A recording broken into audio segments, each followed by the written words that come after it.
순례가에 살겠네. 할렐루야.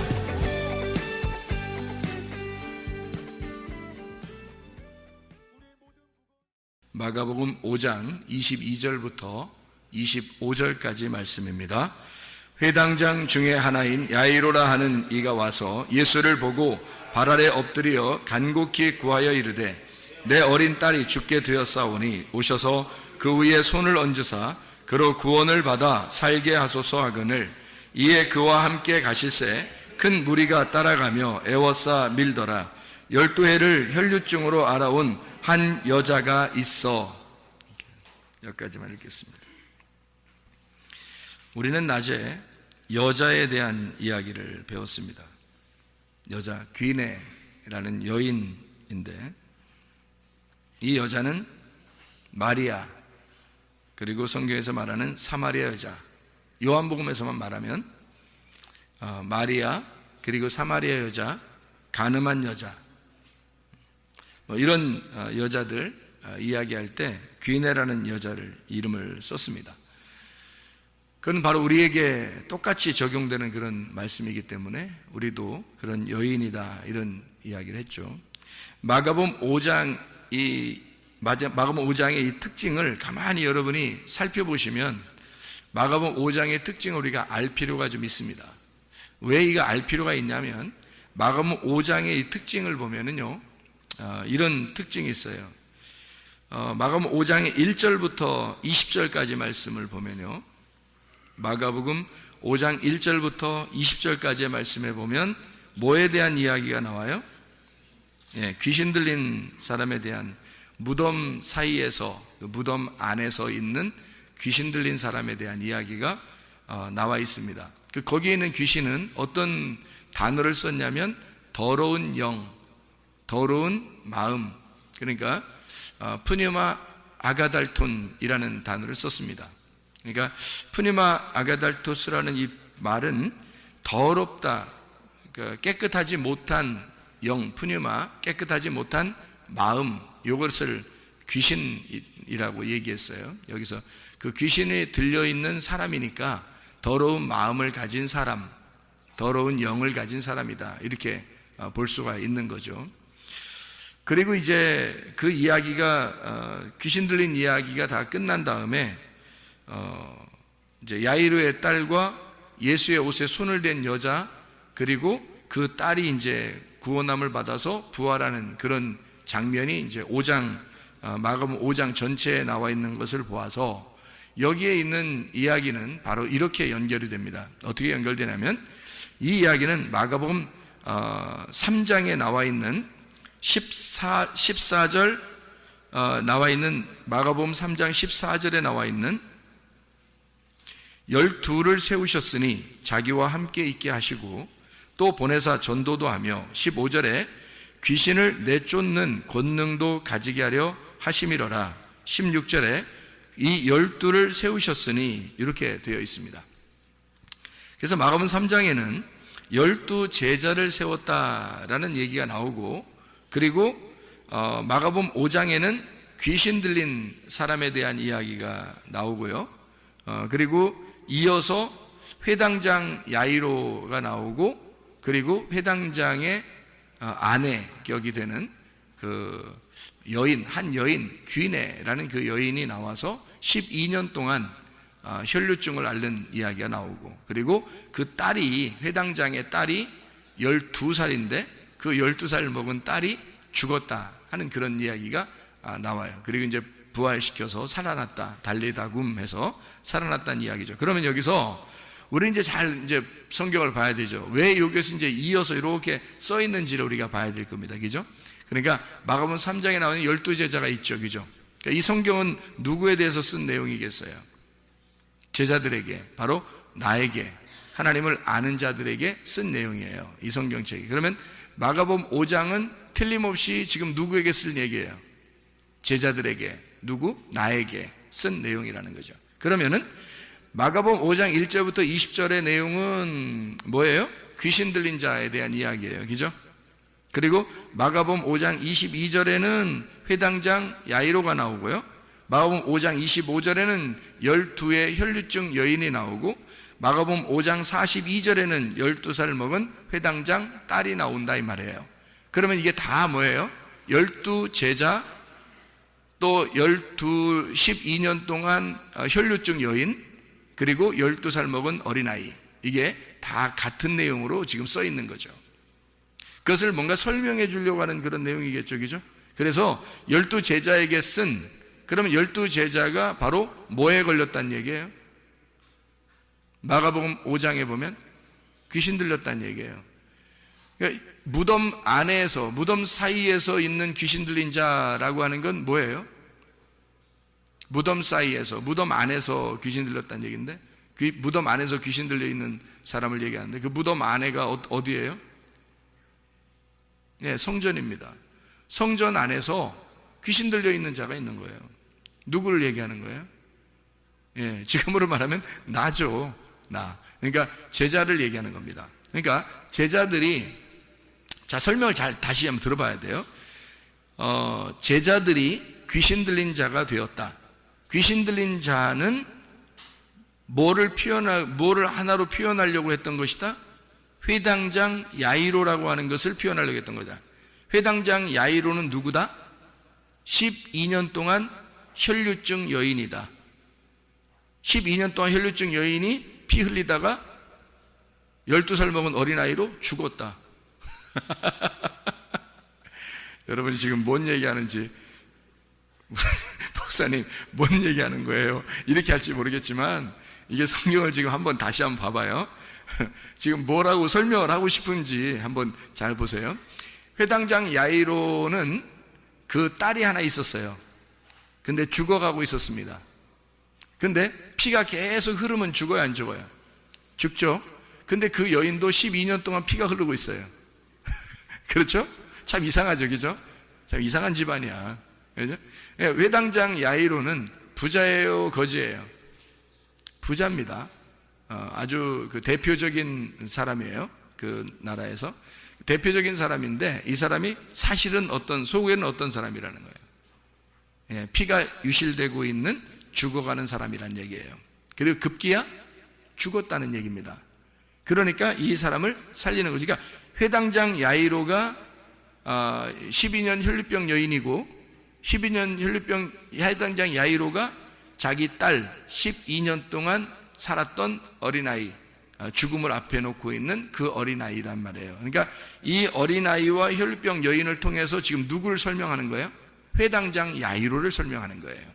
회당장 야이로가 어떤 사람이겠어요? 회당장이니까 율법의 사람이죠. 그러니까 율법의 사람이라고 하는 것을 설명하는 거예요.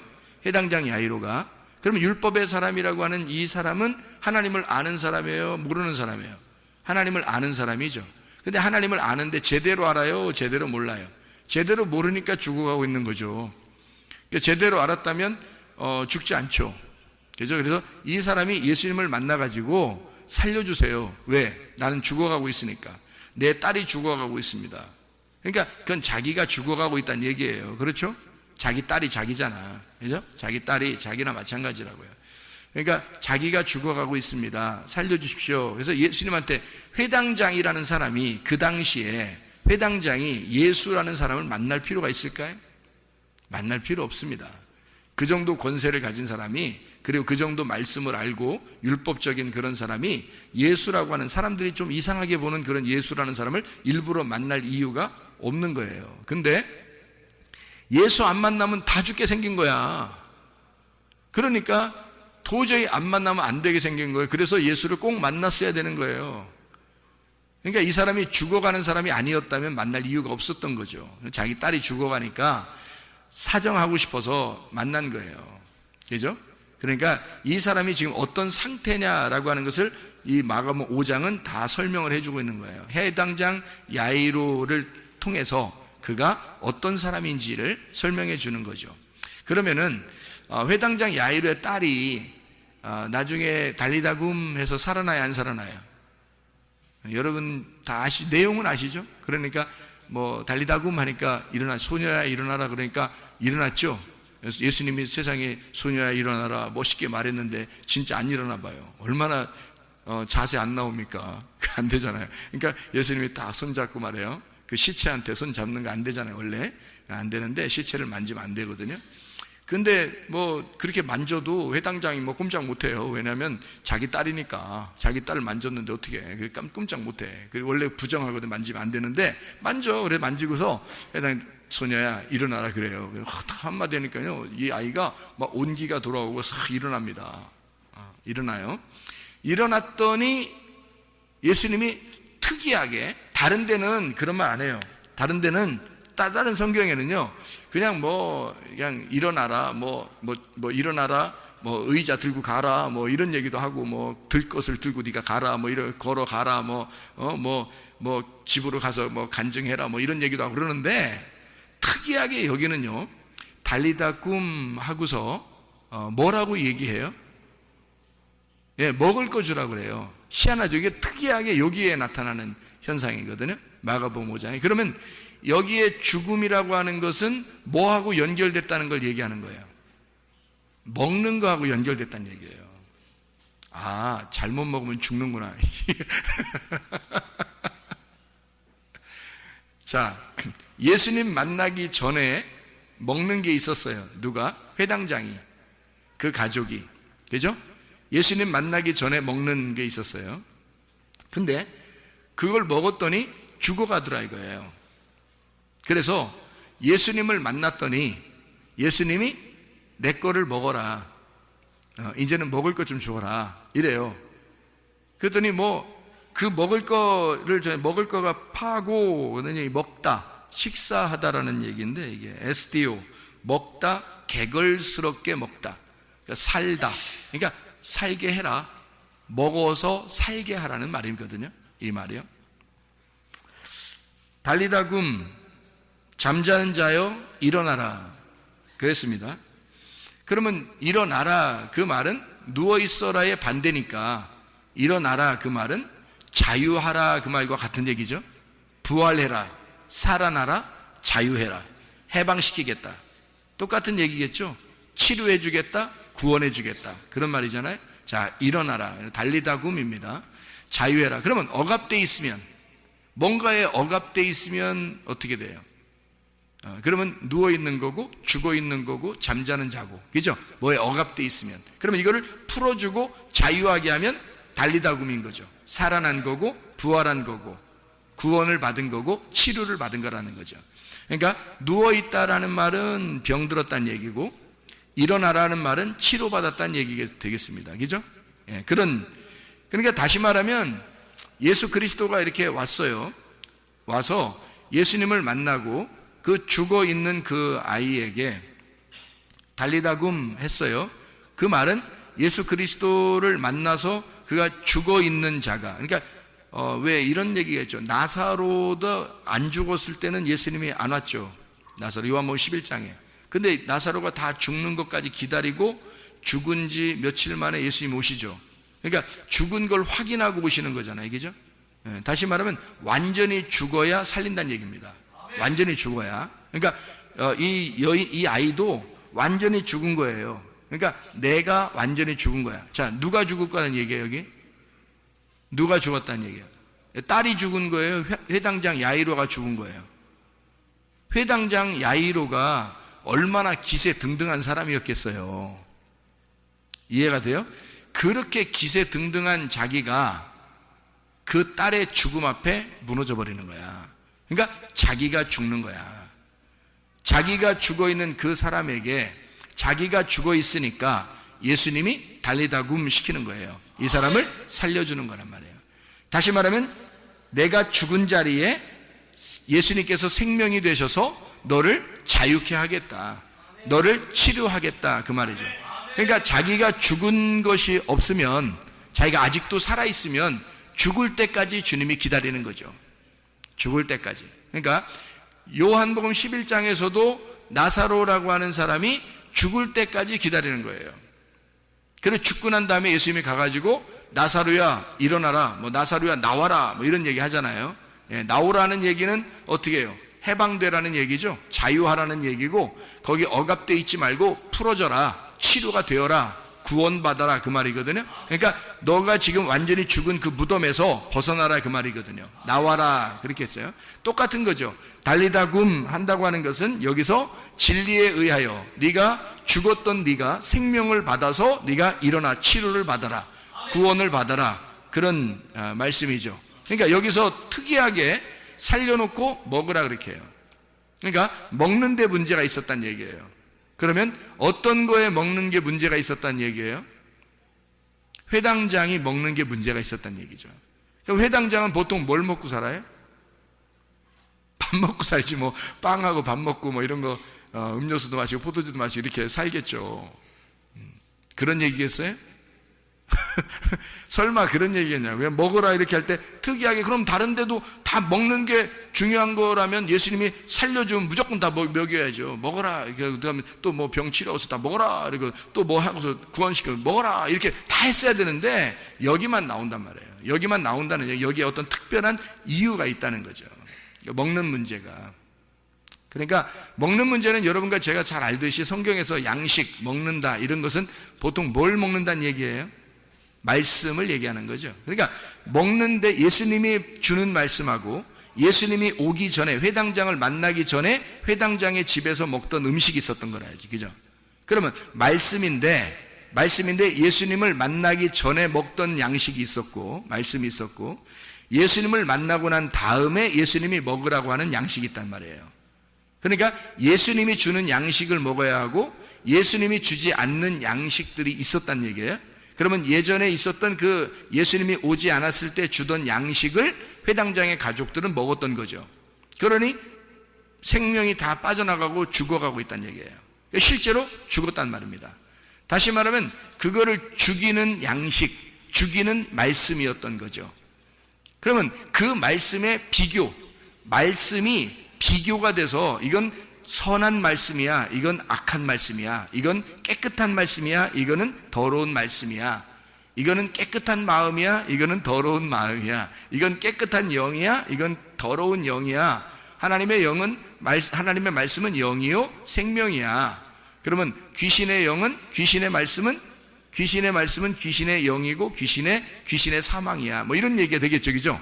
그러니까 그 말씀, 먹는 양식에 대한 이야기인데 그 먹는 양식에 하나는 나를 죽이는 말씀이 있고 나를 살리는 말씀이 있다는 거지. 그거를 두 개를 나누어서 설명하는 장면이 어디겠어요? 그러니까 여기 회당장 야이로의 이야기가 나오기 바로 전에 성전 안에, 다시 말하면 무덤 안에 귀신 들린 자, 그가 먹던 양식이 뭐였다는 거예요? 그러니까 귀신의 양식.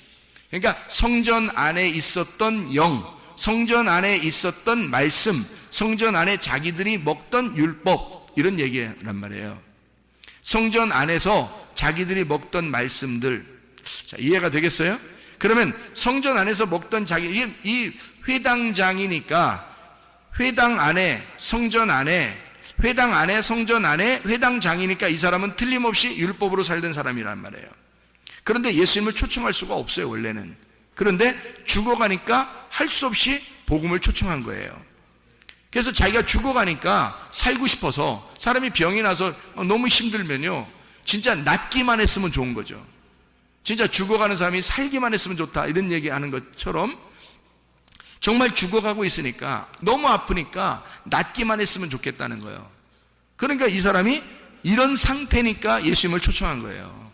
이런 상태니까. 자기가 그런 상태가 아니라면 절대 예수를 초청할 사람이 아니죠, 이 사람이. 그러니까 자기가 어떤 상태니까 예수님을 초청하게 되었다, 그런 이야기가 되죠. 그러니까 이게 다 연결됐다는 얘기를 우리가 지금 제가 설명하느라고 그래요. 자, 12제자, 그리고 귀신 들린 자. 이제 귀신 들린 자면 우리가 귀신 들렸다, 이런 의미가 아니고, 그게 어떤 말씀을 가지고 있었던 사람이냐라는 그런 말이죠. 처음에는 어떤 말씀을 가지고 있었겠어요? 율법이라고 하는 거짓의 말씀, 하나님과 내용이 다른 그런 자기들끼리의 어떤 해석을 한 그런 말씀들, 자기의 의견이 충분한 그런 자기 견해가 있는 말씀들을 가지고 있었다는 거죠. 그러니까 이 사람이, 대표적인 사람이 누구라고? 회당장 야이로라고. 회당장 야이로니까 이 사람은 12에 12년 동안 피가 흘리는 아내를 두고 있고, 그리고 실제로 죽어가는 딸을 두고 있단 말이에요. 그러니까 이 가족은 세트로 지금 하나의 사람을 설명하기 위해서 세트로 지금 죽어가고 있는 겁니다. 이해가 되겠죠? 세상에서 죽은 자를 예수님은 뭐라고 불렀어요? 달리따고 마기 전에 이 여자를, 이 소녀를 뭐라고 했어요? 죽었다 그랬어요? 잔다 그랬어요? 세상에서는 죽었다고 했지만 예수님 안에서는 모두 다 잠을 자는 것이단 말이에요. 다시 말하면 어떻게 됐다고? 살아있다는 얘기입니다. 예수님 안에서는 살아있다. 여러분이 예를 들어서 지금 오늘 죽으면요, 죽었을까요? 살아있을까요? 살아있습니다. 여러분이 오늘 죽으면 오늘 살아있습니다. 여러분의 몸은, 시체는 아무래도 장례를 치러야 되겠죠. 근데 여러분의 영혼이 여러분 자신이니까 여러분 영혼은 하나님께서 어떻게 만나고 있겠죠. 그러니까 살아있는 거죠. 죽어 있는 게 아니죠. 그러니까 예수님은 차원을 넘어서 세상에서는 죽은 자지만 예수님 안에서는 차원을 넘어서 그가 잠을 자는 살아있는 자로 보는 거죠. 차원을 넘어서. 그러니까 하나님의 생명의 눈으로는 모두 다 살아있는 거예요. 하나님의 생명의 눈으로는. 근데 세상 사람들의 눈으로 보면 죽었다 살았다, 죽었다 살았다 딱 구분하는 거죠. 죄인이다 아니다, 눈 소경이다 눈 떴다, 이렇게 나누어. 세상 사람들이 볼 때는 그렇게 나누는 거고, 하나님 눈으로 볼 때는 소경이 아닌 거죠. 이해가 되겠어요? 죽은 자가 자는 것 뿐이고요.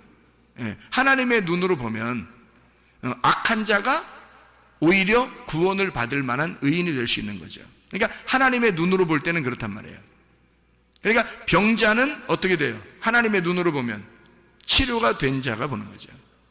병자는. 죽은 자는 살아있는 자로 보이니까. 그러니까 잠시 잠을 자고 있는 것 뿐이다. 다시 말하면 살아있는데 잠을 자고 있는 자녀들이니까 잠을 깨우는 거죠. 자, 나사로를 부활시킬 때도 예수님이 뭐라 그래요? 나사로야 나와라 그래요. 아니 죽은 자를 뭐 이렇게 부활해라 뭐 멋있게 막 뭐 손을 막 떨면서 막 이렇게 막 힘을 주고 막 이렇게 좀 장풍하듯이 막 그냥 바위를 깨뜨리, 그 왜 못하겠어? 뭐 하려마지 뭐 하나님 예수님이 뭐 그 정도 못하겠어? 손에다가 기를 모아가지고 이거 손가락 뭐 힘을 좀 줘가지고 말이에요, 바위에다가 한번 싹 힘을 쏴버리면 말이에요, 이게 그냥 막 바위가 팍 터지고, 그 속에는 죽은 자가 막 팍 부활해서 그냥 사지가 갑자기 쫙 풀려가지고 나오면 진짜 멋있을 거 아닙니까? 진짜. 그런데 그냥 뭐 그런 거 하나도 없이 뭐 바위도 옮겨라 그러고 니네가 옮겨라 그러고 뭐 그리고서 뭐 나사로 보고 나와 뭐 이러고 이런단 말이에요.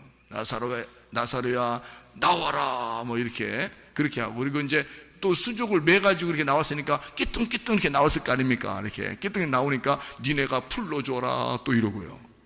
그 자기가 한 번에 해결할 수 있는 거를 안 하고 다 자기 사람들을 보고 하라 그래요. 그러면서 그걸 같이 경험하라 그러는 겁니다. 이 나사로는 예수님이 볼 때는 뭐예요? 죽음 너머에 살아있는 자로 본 거예요. 그래서 나오라고 한 거예요. 죽은 사람으로 본 게 아니란 말이에요. 죽은 사람을 봤다면 뭐 살아나라라고 하든지 부활해라라고 하든지 뭘 했어야 돼요. 그리고 멋있게 표현도 좀 더 멋있게 했어야 되는데 그렇지 않고 그냥 옆에 있는 것처럼 일리 와 나와 뭐 문 닫고 있는 사람처럼 말이에요. 나와 뭐 이렇게 얘기한단 말이에요. 참 희한하죠. 그러니까 문 열어주는 것도 그 사람이 하는 게 아니라 예수님이 열어주는 게 아니라 사람들 보고 문 열어 그러면서 나와 이제 이렇게 얘기한 거잖아요. 그 안에 있는 나사로 보고 똑같은 현상이에요. 그러니까 예수님은 살아있는 그 자녀들에게 잠을 깨우면 되지 이렇게 생각하는 거예요. 그러니까 죽음 너머에는 반드시 살아있다는 겁니다. 그러니까 살아있는 존재로 예수님은 보고 있는 거고요. 우리들이 볼 때는 선과 악으로, 죽은 자와 산 자로, 또는 죄인과 의인으로, 소경과 눈뜬 자로 이렇게 딱딱 나누어 보잖아요. 그게 선악과예요. 그게 선악과. 근데 예수님의 눈은 그렇지 않죠. 예수님의 눈은 죽은 자로 보는 게 아니라 살아있는 자로 보는 거예요. 다 눈뜬 자로 보는 거예요. 소경으로 보는 게 아니고, 죄인으로 보는 게 아니라 의인으로 보는 거예요. 자기가 용서할 거니까. 다 용서했으니까. 그렇게 보는 거예요. 그러니까 예수님의 눈에는 다 병든 자로 보는 게 아니라 치료된 자로 보는 거예요. 병든 자가 아니고. 그러니까 그냥 뭐 예수님은 그냥 손을 댔다면 그냥 치료받죠. 그게 예수님이라고 하는 믿음 자체란 말이에요. 예수님이라는 믿음, 그 믿음이 일하시는 거란 말이에요. 그 믿음이. 그러니까 그가 낫는 거죠. 살아나는 거고. 자, 무슨 말인지 알겠죠? 하나님은 그래서 우리를 절대 죽은 자로 포기하지 않는다는 얘기입니다. 하나님 우리를 절대 죽은 자로 포기하지 않는다는 거예요. 계속 우리를 살아있는 자로 보고 있다는 얘기예요. 그러니까 희망 있는 거야, 우리가. 하나님의 눈으로 보니까 우리가 희망 있는 거야.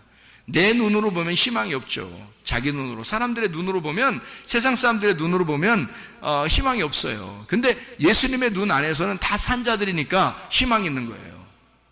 살아있는 자니까. 이미 죽어있는 자면 희망이 없죠. 그래서 여기서 사람들은 죽었다고 얘기하고 예수님은 살았다라고 얘기하는 거예요. 자고 있다, 잠시 자고 있는 거다라고 얘기하는 거죠. 그건 자는 자들에게 대한 희망이잖아요. 그죠? 이미 죽었다 그러면 희망이 없죠. 사람들이 볼 때 죽은 거지 예수가 볼 때 죽은 건 아니란 말이에요. 자, 무슨 말인지 알겠죠? 그래서 결국에는 이 이야기가 누구를 깨우기 위해서예요. 회당장 야이로를 깨우기 위해서예요. 그러니까 여기 12년 혈류병 여인과 그 다음에 그 12살 먹은 이 아이의 죽음을 통해서 누가 지금 혈류병이 있고 누가 지금 죽어가고 있냐면 회당장 야이로가 그렇게 되고 있는. 그래서 회당장 야이로가 누굴 만나니까 해결되는 거예요? 예수라는 복음을 만나니까 해결되는 거란 말이에요. 그러니까 여기 여러분 지금 나사로 얘기를 좀 했으니까 나사로 얘기를 조금 더 할게요. 나사로라는 얘기가 신약에 몇 번 정도 나올까요? 이게 나사로가 라자로스라는 단어인데 이게 엘 아자르라는 구약에 있는 엘 아자르, 그게 아브라함의 종 이름이죠. 엘리에셀, 엘 아자르라는 그 엘 아자르가 하나님은 돕는 자라는 단어고요. 그게 이제 돕는 배필 같은 그런 단어예요. 보혜사 같은 거고요. 하나님은 돕는 자다 할 때 엘 아자르라는 단어를 쓰는데 그게 나사로라는 단어가 나오는데 이게 신약 성경에 몇 번 정도 나올까? 제가 한번 나사로라는 이름을 라자로스라는 이름을 다 찾아봤어요. 신약에 나오는 라자로스를 다 찾아봤다고요. 나사로 나오는 거예요. 다 찾아보니까 몇 번 나오냐면 누가복음 16장에 한 번 나오고요. 그리고 요한복음 11장에 나오고 요한복음 12장에 나오더라고요. 3번만 딱 나옵니다. 그러니까 3번이 이제 세 번이 한 단어만 나오는 게 이제 나사로에서 16장에 누가복음 16장에 하나, 둘, 셋, 넷, 4번이 나오고요. 그리고 요한복음 11장에 하나, 둘, 셋, 넷, 다섯, 6번이 나오고요. 요한복음 12장에 하나, 둘, 셋, 넷, 5번이 나옵니다. 그러니까 몇 번 안 나와요. 그러니까 장수로 말하면 요한복음 11장하고 12장에는 누가 나오는가 하면 나사로가 예수님의 그 친구, 진짜 사랑하는 그 나사로 있잖아요. 그 죽었다가 살아난 나사로 할 때는 요한복음 12장에 나오는 거고, 나사로를 살려준다 할 때 나오는 건 요한복음 11장이에요. 그러니까 요한복음 11장하고 요한복음 12장은 둘 다 죽은 나사로 살리는 그 얘기만 나오는, 그 사람만 나오는 거예요. 우리가 잘 아는 누가복음 16장에는 거지 나사로, 그거만 나오는 겁니다. 그러니까 나머지는 하나도 안 나와요. 신약에 나사로라는 이름이 하나도 안 나와요. 요것만 딱 나와요. 그러면 뭔가 전해주는 의미가 좀 있겠죠. 그러면 거지 나사로, 부자를 만났다고 하는 그 거지 나사로, 거지라는 이 거지 나사로가요, 거지가 푸토코스라는 단어거든요. 거지, 아무것도 없다, 거지라는 말. 그래서 거지라고 하는 거를 또 이제 성경을 쭉 다 찾아봤어요. 거지라고 나오는 그 단어, 푸토코스라는 단어를 신약의 전체가 다 푸토코스가 얼마나 나오나 봤더니 마태복음부터 요한계시록까지 몇 번이 나오냐면요, 하나, 둘, 셋, 넷, 다섯, 여섯, 일곱, 여덟, 아홉, 열, 열하나, 열둘, 열셋, 열넷, 열다섯, 열여섯, 열일곱, 열여덟, 열아홉, 스물, 스물하나, 스물둘, 스물셋, 스물넷, 스물다섯, 스물여섯, 스물일곱, 스물여덟, 29, 30, 31, 32, 33, 33번이 나와요. 이 거지라는 푸토코스라는 단어가. 다 적어봤더니 그 중에서 이제 마태복음 5장 3절에 여러분 아시죠? 마태복음 5장 3절은 뭐라고 돼 있어요? 심령이 가난한 자는 복이 있나니 천국이 저희 것이며, 이렇게 돼 있죠. 그러니까 천국을 가는 자는 심령이 가난한 푸토코스. 근데 이 거지가 거지 나사로 할 때의 거지예요. 그게 같은 입장에서 쓴 단어들이란 말이에요. 그래서 마태복음만 몇 개 이렇게 읽어보면, 마태복음만 몇 개 읽어보면요, 마태복음 5장 3절에 심령이 가난한 거지, 그 가난하단 말이 거지란 말이고요. 마태복음 11장 5절에 나온 맹인이 보며 못 걷는 사람이 걸으며 나병 환자가 깨끗함을 받으며 못 듣는 자가 들으며 죽은 자가 살아나며 가난한 자에게 복음이 전파된다 할 때, 그 가난한 자 거지에게만 복음이 전파된다고 되어 있어요. 그러니까 복음이 가난한 거지에게만 복음이, 푸토코스에게만 복음이 전파된다는 거예요. 그러면 누구만 구원받아 천국 간다는 얘기예요? 거지만 천국 간다는 얘기예요. 거지만. 그러니까 누구만 아브라함의 품에 들어가 있다는 얘기예요? 아브라함은 하나님의 품이고 하나님 아버지의 품이란 얘기예요. 말씀의 품에 들어간다는 얘기는 거지만 들어간다는 얘기예요. 거지만. 그러니까 거지에게만 복음이 전파되니까. 그게 성경에 나와 있는, 지금 마태복음만 몇 개 읽어도 그렇단 말이에요. 그리고 이제 뭐 19장, 마태복음 19장 21절에 보면, 19장 21절에 보면 예수께서 이르시되 내가 온전하고자 하냐, 가서 내 소유를 팔아 가난한 자들에게 주라 그랬어요. 가난한 자들에게 주라. 그리하면 하늘에서 보화가 내게 있으리라. 그리고 와서 나를 따르라. 이렇게 되어 있거든요. 이 가난한 자, 거지를 얘기하는 겁니다. 그러면 거지는 예수를 말하는 것이고, 먼저는 예수님을 말하는 것이고, 진짜 예수가 있는 자를 말하는 거죠. 그러니까 거지에게 소유를 팔아 나누어 주라라고 하는 건 그들에게 복음을 나누라, 이런 말이거든요. 그러니까 네가 진짜 온전하려고 하다면 그렇게 해라, 그런 얘기고요. 26장 마태복음 26장 9절의 말씀에 보니까 이것을 비싼 값에 팔아 가난한 자들에게 줄 수 있었겠도다. 이건 무슨 얘기인지 아시죠? 이게, 그죠? 향유값 깨뜨린 거예요. 그랬더니 11절에 예수님이 뭐라고 하냐면, 가난한 자들은 항상 너희와 함께 있잖아. 나는 항상 함께 있지 않잖아. 이렇게 얘기해요. 이거는 죽음을 준비하기 위해서 한 것이다 라고 얘기하기 때문에, 예수님은 죽으시는 예수님은 한 번 죽잖아요. 그 한 번 죽으시는 그 예수님에게는, 예수님은 항상 있는 건 아니잖아요. 한번 죽음을 위해서 있는 거니까. 근데 나머지 가난한 자들은 항상 있대요. 그 말은 뭐예요? 예수는 항상 살아있다는 얘기예요. 예수는. 그러니까 항상 거지와 함께 있다는 얘기입니다. 거지들과 함께 있다. 그러면 그게 어떤 거지를 말하겠어요? 틀림없이? 예, 심령이 가난한 자를 말하는 거예요. 마음이 가난한 자, 마음이 거지인 자들과만 함께 한다는 얘기예요. 그 사람들만 천국 간다는 얘기예요, 이게. 그러면 여러분 보세요. 마가복음 5장에 회당장 야이로가 거지겠어요, 부자겠어요? 부자죠. 회당장이니까 부자인데, 이 부자를 뭘로 만들어야 돼? 거지를 만들어야 되는 거야. 그래야 이 사람을 구원하는 거야. 그래서 부자라고 이제 성경에 쓴 단어들을 또 제가 한번 다 찾아봤거든요. 플루시오스라는 단어인데, 그 부자라는 단어를 다 찾아보니까 몇 개 정도가 나오냐면, 또 뭐 이렇게 하나 이렇게 뭐 세면 많아요. 이게 좀 있어요, 좀 있는데 뭐 돼요. 읽을까요? 한 몇 개라고 숫자 안 세도 되겠죠? 이렇게 있어요. 그럼 누가복음에만 있는 부자를 한번 볼까요? 누가복음에만 있는 부자. 그러니까 가난한 거지는 지금 마태복음만 봤잖아요. 그러니까 부자는 지금 누가복음 것만 한번 보자고요. 어떻게 나오나, 부자가 특징이 어떤 식으로 나오나 한번 보자고요. 누가복음 6장에 24절을 보면 이렇게 되어 있습니다. 그러나 화 있을진저 너의 부자들이여, 너희는 너희의 위로를 이미 받았도다.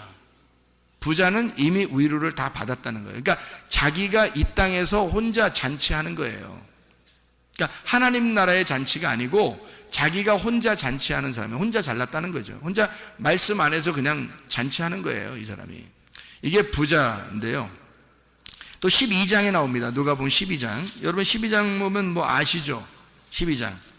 12장에 16절을 보면 이렇게 되어 있습니다. 또 비유로 그들에게 말하여 이르시되 한 부자가 그 밭에 소출이 풍성하매 할 때 그걸 어떤 부자라고 그래요? 어리석은 부자이죠, 그죠? 어리석은 부자에 대한 이야기가 나와요. 그때 부자란 단어를 쓴 거예요. 플루시오스요. 그리고 이제 그 14장에 12절을 보니까요. 누가복음 14장 12절 보니까 또 자기를 청한 자에게 이르시되 네가 점심이나 저녁이나 베풀거든 벗이나 형제나 친척이나 부한 이웃을 청하지 마라. 그러니까 부자는 데려오지 말라는 거예요. 혼인잔치에 부자는 데려오지 마라. 잔치가 일어나면 부자는 데려오지 마라. 들었건대 그 사람들이 너를 도로 청하여 네게 가품이 될까 하노라 할 때 그 부자라고 썼습니다. 그러니까 부자는 자기 거를 절대 그러니까 다른 사람에게 구걸을 하지 않는 사람을 얘기하는 거예요. 그러니까 자기가 다 아는 거야. 자기가 다 알고 다 가지고 있고 자기는 풍성한 거예요. 그래서 다른 사람에게 그냥 나눠주면 자기는 구걸 안 해요. 한마디로 구하지 않는단 말이에요. 말씀을 구하지 않아. 자기가 다 가지고 있다고 생각하니까.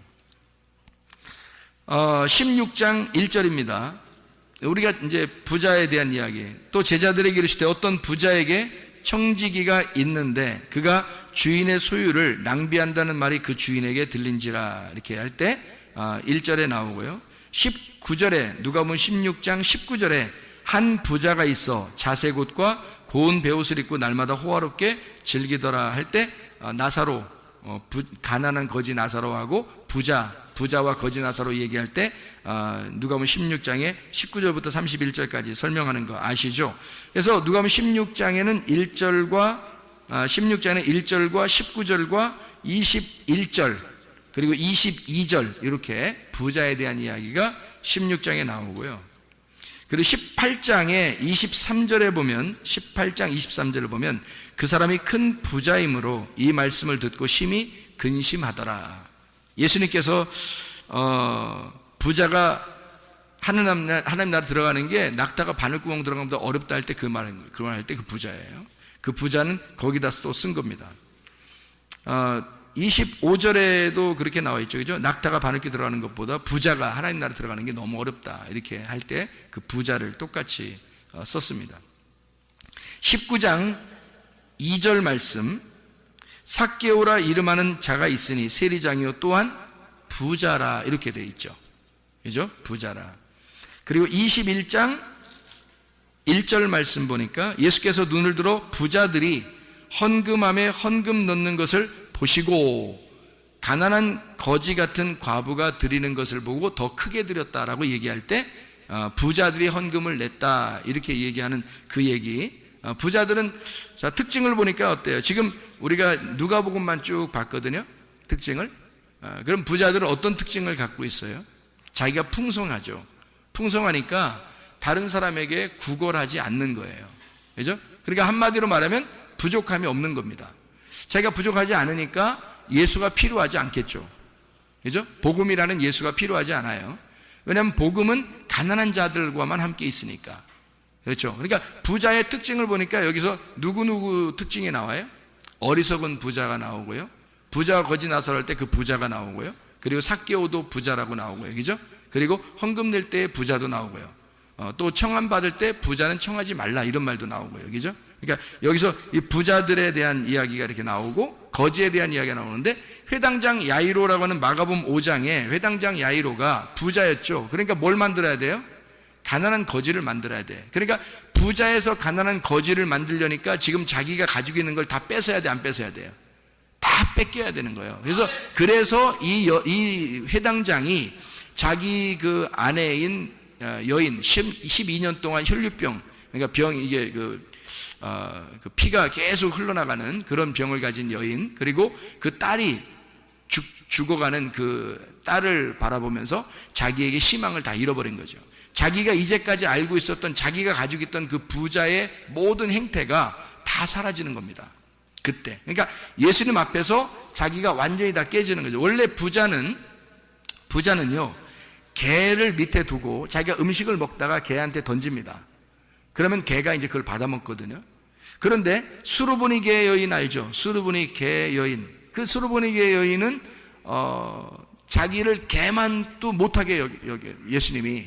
그래서 수르보니게 여인한테는 내가 개들한테 주는 말씀도 개한테 던져주는 것도 못 주겠다. 뭐 이런 얘기를 해요. 그러니까 내가 개들한테는 줄 수 있지만 너한테는 못 준다, 이런 얘기도 되는 거고요. 개한테 주는 것만큼도 너한테는 할 수 없다, 이렇게. 그러니까 부자들도 개한테 던지지 않습니까? 라고 얘기하면서 예수님은 뭐라고 하냐면, 그 여자의 얘기에 예수님 뭐라고 대답하냐면, 나는 이스라엘의 잃어버린 이스라엘의 사람들, 이스라엘 내 백성에게 왔지 이방인에게 오지 않았다. 이방인인 이 수르보니게 여인은 그러면 부자도 개한테 던져주는데요, 그러면 개한테 던져주는 그것만 나한테 던져줘도 내가 그걸로 좀 살아나지 않겠습니까? 내 딸이 살지 않겠습니까? 라고 할 때 그 개 있잖아요, 개. 이 개라고 하는 게 이게 퀴나리온이라는 단어를 썼고요. 이게 개가 사냥개 할 때 퀴온이라는 단어입니다. 마가복음, 우리가 지금 보고 있으니까 마가복음 7장의 28절 말씀이에요. 마가복음 7장 28절 말씀. 여자가 대답하여 이르되 주여 올소이다. 상 아래 개들도 아이들이 먹던 부스러기를 먹나이다 라고 자기에게 지금 자기를 취급을 뭐라고 한 거예요? 이 수르보니게 여인은 지금 자기를 뭐라고 취급한 거죠? 개라고 취급한 거예요. 내가 개인데요, 나 개인데 개는 부스러기라도 먹지 않습니까? 그러니 내가 개인데 나한테 좀 던져주세요. 그러니까 나사로가요, 부자와 거지 나사로에서 그 나사로가 누구하고 함께 먹고 있었어요? 누가 나사로의 그 헌대를 핥고 그랬어요? 개입니다. 이상하죠? 특징적으로 개하고 거지하고 같이 나와요. 개하고 거지하고, 그리고 개하고 이런 수르보니게 여인하고 같이 나오죠. 그러니까 이 개는 어떤 특징을 가지고 있냐면 부자의 상에서 떨어지는 부스러기를 먹는 이방인들을 얘기하는 거고, 그리고 죄인을 상징하는 거죠. 그게 개란 얘기입니다. 그리고 이 사람들은 특히 자기가 내세울 게 하나도 있어요, 없어요? 없죠. 그러니까 거지라는 거예요. 거지. 근데 문제는 부자가 천국 가는 게 아니라 거지가 천국 간다고 성경에 나오는 거예요. 부자는 다 천국을 못 갑니다. 그래서 이걸 구분을 일부러 부자와 거지로 딱 나눈 거예요. 부자는 천국 못 가게 돼 있고 거지는 천국에 가게 돼 있는데, 그 거지를 푸토코스라고 그러고 이거를 가난한 자들에게만 복음이 전파된다고 그렇게 말해라. 가난한 자들에게만. 그래서 이 가난한 거지에게만 복음이 들어갈 것이고, 복음이 들어간 사람들만 구원받아 아브라함의 품, 하나님 말씀의 품, 하나님의 품에 들어간다. 요걸 설명하는 거거든요. 그러면 반드시 뭐가 돼야 되냐면 부자는 거지가 돼야 된다는 얘기예요. 무슨 말인지 알겠습니까? 이 땅의 얘기를 하는 게 아니에요. 이게 여러분이 알고 있는 것들을 얘기하는 겁니다. 여러분이 알고 있는 것들을 얘기하는데요, 여기 회당장 야이로는 자기가 알고 있는 것들이 있을 겁니다. 충분히, 그죠? 자기 지식이 있을 거고, 자기 생각이 있을 거고, 자기 의견이 있을 거예요. 자기 견해가 충분히 있을 거란 말이에요. 그런데 이거를 싹 다 뺏겨서 거지가 되지 않으면 회당장 야이로는 희망이 없어요, 하나님이 보실 때. 그래서 이걸 다 뺏어놔야 돼요. 다 뺏으면 거지가 되는 거거든요. 자기가 알고 있었던 게 있고 회당장인데 다 뺏으려니까 어떻게 해요? 다 쳐버리는 거죠. 주변을, 이 사람이 가지고 있는 모든 소유를 다 쳐버리는 겁니다. 그럼 이 사람이 깨끗한 자기만 딱 나오겠죠? 거지로 나오는 겁니다. 그러니까 한마디로 옷을 이거 입고 저거 입고 계속 겹겹이 입었는데 옷을 싹 벗겨놓고 그냥 알몸땡이로 딱 예수님 부르는 거예요. 그러니 그 앞에서 예수님 앞에서 뭐라고 얘기하겠어요? 자기가 잘난 체를 하겠어요? 뭐 하겠어요? 다 죽어가고 있는데, 지금 딸이 지금 앞에서 죽어가고 실제로 죽었는데, 그러는데 거기 앞에서 예수님 앞에서 뭔 잘난 체를 하고 있으며 회당에서 내가 율법에서는 내가 이렇게도 행하고 저렇게도 행하고 내가 이런 사람인데요, 당신은 뭘 얘기하러 이 땅에 왔습니까? 하면서 부자들은 그렇게 얘기하거든요. 바리새인들은 그렇게 예수님을 대적하고 그러거든요. 그런데 이 사람은 할 말이 없어요. 왜? 자기 죽어가니까. 그러니까 완전히 이 사람 거를 빼내서 부자를 거지, 개로 만들어 버리는 거예요. 이게 쉬운 거냐고. 이게 부자를, 겹겹이 옷을 껴입은 부자를 개 만들어 버리는 겁니다. 이게 이런 작업이에요. 그러니까 이 작업을 하는데 보통 이 작업이냐고. 이게 그러니까 사람 하나 작살 내버리는 거예요. 한마디로 사람 하나 병신 만들어 버리는 거야. 그리고서 개 만들어서 구원하겠다는 거예요. 주님이 개 만들어서. 그러니까 거지 만들어서 구원하겠다는 거예요. 여러분 잘났으면 얼마나 잘났어요? 어떻게 해야지 구원받아요? 내 개입니다. 내가 가면 생각하니까 그지예요. 나 개입니다. 나 아무 가진 게 없네요. 나 진짜 주님의 복음만 필요합니다. 나 살려주세요. 나를 치료해 주세요. 나를 거듭나게 해주세요. 내 생각 다 빼버리고 주님 생각으로만 살겠습니다. 내 믿음 빼고 주님 믿음으로 내가 살겠습니다. 내 말씀 다 빼고 주님 말씀으로만 살겠습니다. 이거는 거지만 구걸하는 거예요. 거지만 구걸하는 거예요. 이 사람이 거지가 안 돼서는 예수님을 초청할 수가 없습니다. 거지가 되니까 초청하는 거예요. 예수를. 그리고 예수는 그의 죽음을 살려버리는 겁니다. 그 집안에 죽어가는 그 집안을 살려버리는 거예요. 여러분의 집안이 잘 되는 역사, 여러분 몸이 잘 되는 역사, 여러분의 그 잘못된 모든 문제들이 갑자기 잘 되는 역사는 예수가 초청되면 됩니다.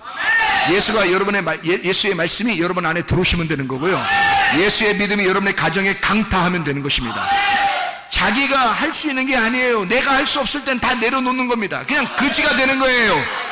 그냥 개가 되는 것입니다. 그러면 주님이 그냥 살리는 거야. 이 사람을. 그 구원이야. 그게 치료고, 그 말씀의 역사, 그 믿음의 역사가 들어오는 되는 것입니다. 내게 아니야. 내가 가지고 있었던 거 아니야. 이제까지 가지고 있었던 거 아니고 예수가 가지고 와야 되는 거예요. 예수의 복음이 와야 돼. 치료가 와야 돼. 그 믿음이 와야 돼. 내 거 아니고 예수께 와야 되는 거예요. 그게 와야 구원받는 것입니다. 그래서 거지만 복음이 들어간다는 것입니다. 거지만 자기가 뭐 좀 알고 있다, 교회 생활 뭐 오래 했다, 다 소용없어요. 그게 뭐냐고. 그게 뭐가 대단해서. 저도 태어날 때부터 뱃속부터 그렇게 신앙생활을 오래 하고 목사 되고 신학 공부하고 열심히 했던 사람이에요. 그게 뭐? 그래서 다 필요 없어요. 주님 앞에서 내가 벌거숭이 모습으로 나 거지예요. 나 죽어가고 있어요. 주의 복음이 필요합니다. 치료자가 필요합니다. 살려주십시오. 그게 필요한 거란 말이에요. 모압 여인 룻이라는 여인이 있죠. 귀내입니다. 신약으로 말하면 그 여인이 귀내라는 여자예요. 귀내라는 여자는 마리아, 그리고 가늠한 여자, 사마리아 여자, 이게 다 귀내입니다. 남편을 구하는 여자예요. 너무 불쌍한 사람들이죠. 그런 사람들 주님께서 외면하지 않습니다. 반드시 주님은 신랑으로 찾아오십시오. 모압 여자 이 룻 희망이 있습니까? 자기 남편 죽고 희망이 있어요? 그래서 이스라엘로 시어머니 따라서 돌아왔어요. 우리나라 말로, 우리나라 같이 따지면 가장 관계가 안 좋은 사람하고 온 거예요. 가장 관계가 좋은 사람이었어요. 성경에선 그렇단 말이에요. 성경에선 가장 관계가 좋은 사람으로 왔는데, 한국 말로 따지면, 한국 사람의 그 정서로 따지면 가장 관계가 안 좋은 사람으로 온 거란 말이에요. 아무도 의지할 사람이 없어요. 시어머니 하나 붙들고 왔으니까 시어머니 하나 받고 대화할 사람이 없어요. 그런 사람이에요. 얼마나 외롭겠어요. 아무도 만날 수도 없고 그냥 그 여인, 그 시어머니 하나 따라서 왔어요. 시어머니가 어떤 나라 사람이냐면요, 이스라엘의 베들레헴 사람이에요. 다시 말하면 말씀입니다. 베들레헴에서 예수가 태어나잖아요. 그러니까 그 하나님의 거듭난 그 장소란 말이에요. 하나님의 거듭난 장소에서 온 여인, 그 여인을 따라서 모압 여자가 전혀 구원받을 수 없는 여자예요. 여러분과 저 같은 그런 귀인입니다. 전혀 희망 없는 여자가 그 여인, 베들레헴에서 온 여인, 그 여인 시어머니 따라서 온 거예요. 하나님의 말씀 붙잡고 따라온 겁니다. 와서 아무 희망이 없는데 그 여자가 우연히 어딜 들어갔다고요? 하나님의 계획 속에서 보아스의 밭에 들어갔어요. 보아스의 밭에 들어갔는데 세상에 놀랄 일이 벌어진 거예요. 그 땅이 보아스의 밭인 거예요. 그래서 거기에 들어가서 막 웃음꽃이 없었던 보아스의 밭에 룻이 들어가니까 갑자기 이쁜 여인이 하나 오니까, 여러분과 제가 아무리 얼굴이 못생겼어도요, 주님은 이쁘게 보십니다. 교회, 보아스의 밭이 교회인데요, 이 교회에서 여러분 다 누가 못생겼어, 누가는 뚱뚱해, 누구는 키 작아,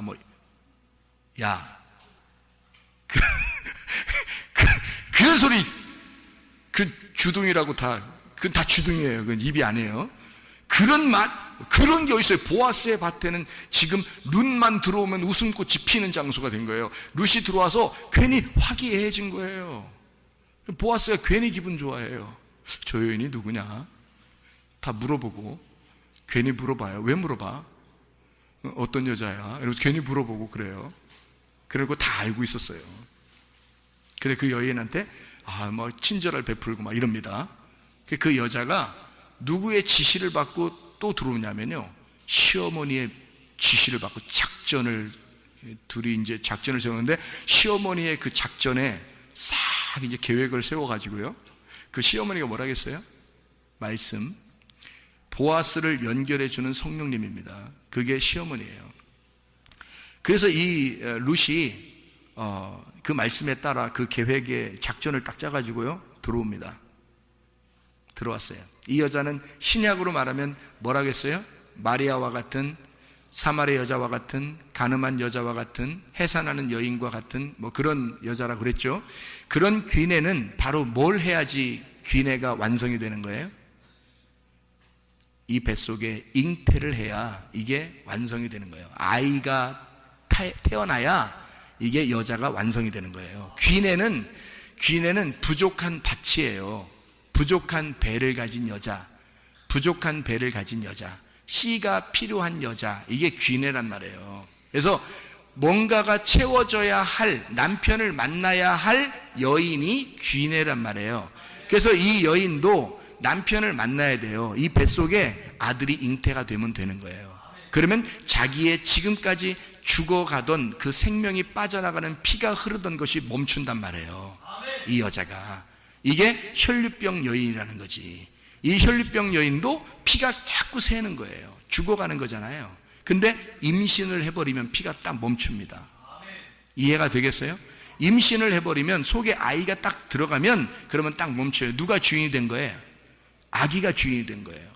아기가 들어가서 이제까지의 내 몸에 주인이 나였는데, 아기가 들어와서 아기가 주인이 돼버리는 거예요. 그러면 이 여자가 자기가 주인이니까 지금 어느 나라 여자로 왔어요?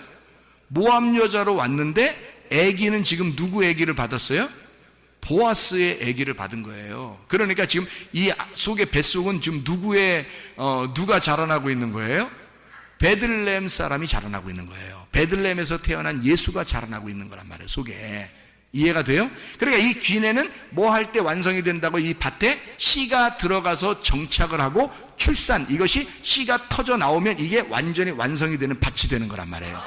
밭이 그러니까 혼자 자기가 주인이었었는데 씨가 들어오니까 씨가 주인이 돼버리는 거야. 그래서 씨가 주인이 되니까 밭이 자기가 완전히 씨한테 정복당한 거야. 그러니까 씨가 주인이 돼버린 거지. 씨가 자기 밭을 완전히 정복해버린 거예요. 이 아기가 이 엄마를 완전히 정복해버린 거야. 엄마는 아기한테 꼼짝 못하는 거예요.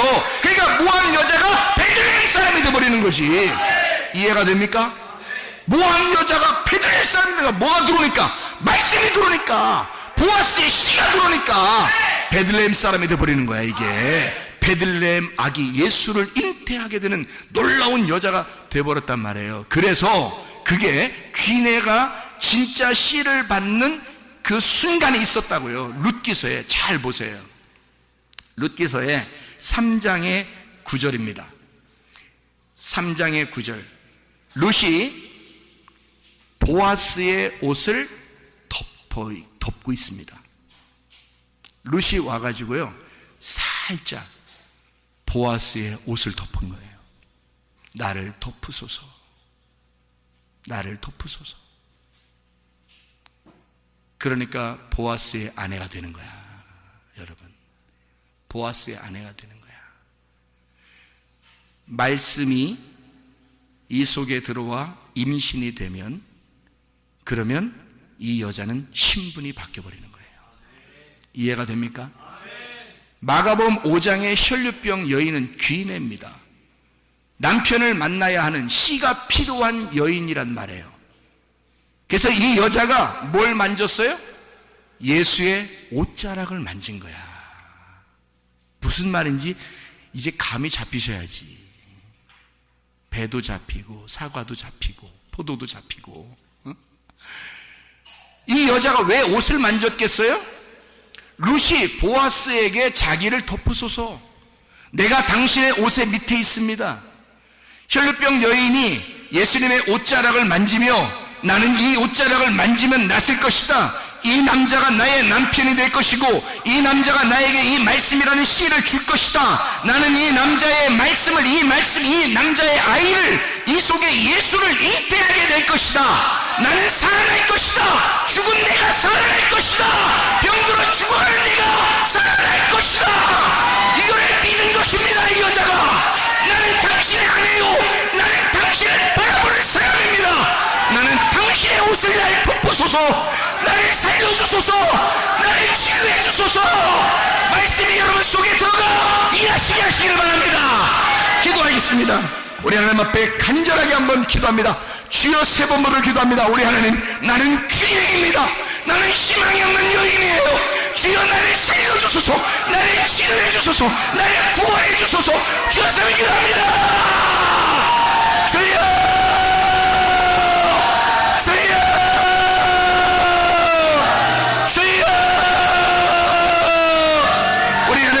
역사하시고 인도하심을 믿습니다. 살아계신 우리 하나님 역사하심을 믿습니다. 말씀이 우리 속에 잉태되어 우리 하나님 말씀이 일하시게 도와주옵소서. 말씀이 주인되게 하옵소서. 믿음이 주인되게 도와주옵소서. 생명이 주인되게 도와주시옵소서. 우리 하나님 주 예수가 우리의 목자 되게 하셔서 내 모든 결핍을 가져가 주시고 내 모든 부족한 걸 채워주시고 예수가 나의 목자가 되셔서 나의 모든 구원자가 되셔서 우리 하나님 치료자가 되실 줄로 믿습니다. 말씀이 일하게 하옵소서. 주의 뜻대로 살게 도와주시옵소서. 우리 하나님 예수의 이름으로 명령하며 그들이 이루어진 놀라운 역사가 일어나게 도와주시옵소서. 우리 하나님 아버지, 사랑과 은혜를 감사드립니다. 아버지의 말씀이 우리의 속에 들어가 역사하시옵소서. 우리의 속에 들어가 우리의 주인 되시옵소서. 우리의 목자 되시옵소서. 말씀 우리의 속에 들어가 그들이 역사해 주시옵소서. 나사렛 예수의 이름으로 보다 더 주시나 묶임받고 떠나갈지어다, 떠나갈지어다, 떠나갈지어다. 우리 하나님 역사해 주시옵소서. 그대로 치유자가 역사하시옵소서. 하나님의 말씀이 인도해 주시옵소서. 우리의 목자 되시옵소서. 말씀이 일하시옵소서. 예수 그리스도 존귀하신 일 받도록 기도 올리옵나이다. 아멘. 우리 하나님 말씀이 여러분에게 들어가서 역사하시기를 소원합니다.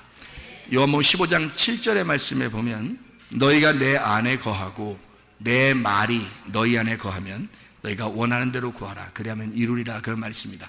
그 말은 여러분에게 자주 설명했는데 그 말이 어떤 말이에요? 하나가 되란 말입니다. 너희가 내 안에 거하고, 그 말은 자기가 찢어진다는 얘기야. 자기가 죽으신다는 얘기. 내가 먼저 죽을 테니까 너희가 내 안에 들어와라, 그 말이고, 내 말은 레마입니다. 레마가 너희 안에 들어가면, 이런 말이거든요. 내 말이 레마인데 그 레마가 너희 안에 들어가면, 그러면 네가 원하는 대로 구하라. 자기 말이 레마인데 레마가 우리 안에 들어온다는 얘기는 내가 어떻게 해야 들어오는 거예요? 예수님이 자기가 자기를 찢어 죽이고 우리를 품에 안았어요. 그러면 예수의 레마가 우리 안에 들어오려면 우리는 어떻게 해야 돼? 우리 가슴이 찢어져야 되겠죠. 우리 가슴이 찢어지고 자기 말 레마가 들어와야 된단 말이에요. 그러면 우리 가슴 안에 뭐가 들어와 있다는 얘기? 레마가 들어와야 된다는 얘기. 그러면 이 레마는 뭐예요? 로고스가 있고 레마가 있잖아, 성경에서. 그럼 왜 레마를 우리에게 들어와야 된다고 그러는 거야? 레마가? 로고스는 하나님 말씀을 얘기하는 거고요. 레마는 우리에게 경험된 말씀을 얘기하는 겁니다. 내 안에 들어온 말씀, 해석된 말씀, 내 안에서 해석된 말씀, 내가 경험한 내 가슴에 온 말씀, 나에게 말씀하신 그 가슴에 온 말씀, 이걸 레마라 그래요. 그 말씀이 여러분에게 오잖아요. 그럼 그 말씀이 여러분을 일하십니다. 그 말씀이 여러분 안에 들어오면 그 말씀이 여러분 속에 들어가서 일하기 시작해요. 그러면 가정의 문제도 해결되고요, 여러분 병의 몸의 문제도 해결됩니다. 그리고 사업의 문제도 해결되고, 이상하게 자기는 그 말씀을 사모하고 그냥 가만히 있는데 하나님이 역사하기 시작하는 거예요. 그 말씀이 들어가서 이상하게 자기 주변을 막 바꿔놓기 시작하고 일하기 시작합니다. 실제로 하나님의 말씀이 역사하기 시작하는 거예요. 그걸 여러분이 경험하셔야 된단 말이에요. 하나님은 살아계십니다. 죽은 하나님이 아니에요. 그 소녀를 달리다 보면서 살리는 그 하나님은 지금도 살아 역사하신 하나님입니다. 너희가 내 안에 거하고 내 말이 너희 안에 거하면, 그 말씀이 너희 안에 들어가 너의 원함이 나의 원함이 될 것이고, 내 원함이 너의 원함이 되어서 네가 원하는 대로 그대로 다 이루어질 것이다. 다시 말하면 너의 원함과 내 원함이 같은 거니까, 너의 가슴 속에 그 말씀을 받은 그 말씀과 내가 같은 거니까, 서로 하나니까 나의 소원이 너의 소원이고 너의 소원이 나의 소원이야. 그러니까 네가 생각만 해도, 네가 원하기만 해도 다 이루어진다는 얘기지. 이해가 되십니까? 그 말씀이 일하시도록 여러분이 스스로 주님을 의지하시길 바랍니다. 주님을 믿고 의지하는 거예요. 주님 맡아주세요. 주님 내가 아닙니다. 주님이 하셔야 됩니다. 주님이 일하셔야 합니다. 보세요, 내가 회당장 같은 야이로라면 12년 동안 피가 흘러야 하고 그 소녀처럼 죽어야 합니다. 그러면 주님이 그때 달리다굼 일으키는 거예요. 죽은 나사로야 살아나라. 그렇게 되는 거죠. 그러니까 부자는 동일하게 부자들끼리 연결되죠. 그러면 부자들은 다 하나같이 다 납작하게 만들어 놓습니다. 하나님이 거지를 만들어 놓고, 거지가 되면 그때 구원하는 거예요. 삭개오가 부자였죠. 근데 그 부자는 어떻게 돼요? 삭개오 부자가 돌 무화과 나무 위에 올라가니까, 그러니까 그 바로 밑에 타이밍이 딱 맞는 겁니다. 거기서 타이밍이 맞잖아요. 그러니까 돌무화과가 뭐 하는 게 돌무화과예요? 돌무화과. 나무가 돌 같은 거야. 한마디로 말하면 열매가 안 맺는 무화과 나무예요. 열매가 안 맺는 무화과 나무니까 씨가 없는 거야. 씨가 없는 삭개오가 자기가 씨 없다고 고백하는 거예요. 나 사실 씨 없는 죽은 자예요. 내가 귀냅니다. 나 죽은 자예요. 그래서 돌무화과 위에 올라가서 기다리고 있는 거예요. 주님을 보기만 하고 싶은 거예요. 알고 싶은 거예요. 주님이 가다가 돌무화과 위에 올라가 있구나. 너 거지 됐구나. 너 씨 없다고 나에게 이렇게 고백하는 거 보니까 거지 됐구나. 내가 오늘 네 집에 갈게. 가난한 자에게만 복음이 전파되는 거니까, 가난한 자만 구원하는 거니까 네가 오늘 거지 나사로가 됐구나. 그러면 나는 너를 구원해야지, 이 말입니다. 이해가 돼요? 그러니까 부자를 거지 만들어서 구원해야 되니까 이런 놀라운 일이 어딨냐고요. 그러니까 하나님께서 그걸 깨뜨려 버리는 겁니다. 이 속을 다 부셔버리는 거예요. 그리고 날 찢어버리는 거야. 그리고 하나님의 레마의 말씀을 집어넣는 거죠. 그럼 그 말씀이 들어와서 내가 거지니까 내 힘 하나도 없는 거죠. 내 힘 하나도 없으니까 그 말씀을 의지하는 겁니다. 주님, 말씀이 들어오셔서 말씀이 일하시겠구나. 주님 일하십시오. 나는 힘 없습니다. 나는 그대로 이 생활을 그대로 할 테니까, 나는 그대로 생활을 하고 있지만 난 주님만 의지하겠습니다. 주님이 일하실 거라 난 믿습니다. 결국에는 그렇게 치료받을 걸 난 믿습니다. 결국에 그렇게 문제가 해결될 걸 난 믿습니다. 그렇게 하나님께서 결국엔 나에게 이런 물질적인 것도 해결해 주실 걸 믿습니다. 나는 주님을 의지합니다. 그대로 가겠습니다. 그러나 주님께서 일하십시오. 그러면 주님이 바쁘시고 우리는 하나도 안 바쁜 거야. 우리는 하나 주님에게 다 맡겼으니까, 내 모든 결핍을 주님께 맡겼으니까, 그러면 주님은 바쁘셔. 나는 그때부터 편한 거야. 그러면 어느 날 해주시는 거야. 우리 마음을 편하게 해주시면서 그대로 일을 이루시는 거예요. 하나님께서요, 너 나 잘 믿고 있구나. 네가 거지니까, 아무것도 가진 게 없으니까 네 마음 평안하지? 그렇습니다. 주님, 나 아무것도 가진 게 없어요. 그러니까 평안해요. 주님만 의지할 수밖에 없으니까 그 말씀이 내 가슴을 찢고 들어와. 나의 주인 되십시오. 그 말씀으로 일하십시오. 그 말씀으로 여러분 가정에 하나님께서 일하시기를 바랍니다.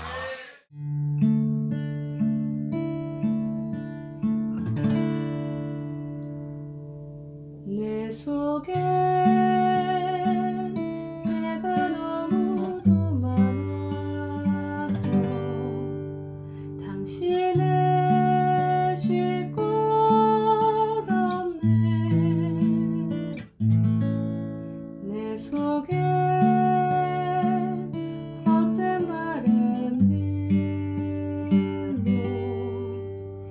당신의 변할 곳 없네. 내 속에 내가 어쩔 수 없네. 너도 당신의 쉴 자리를 뺏고 내 속에 내가 이기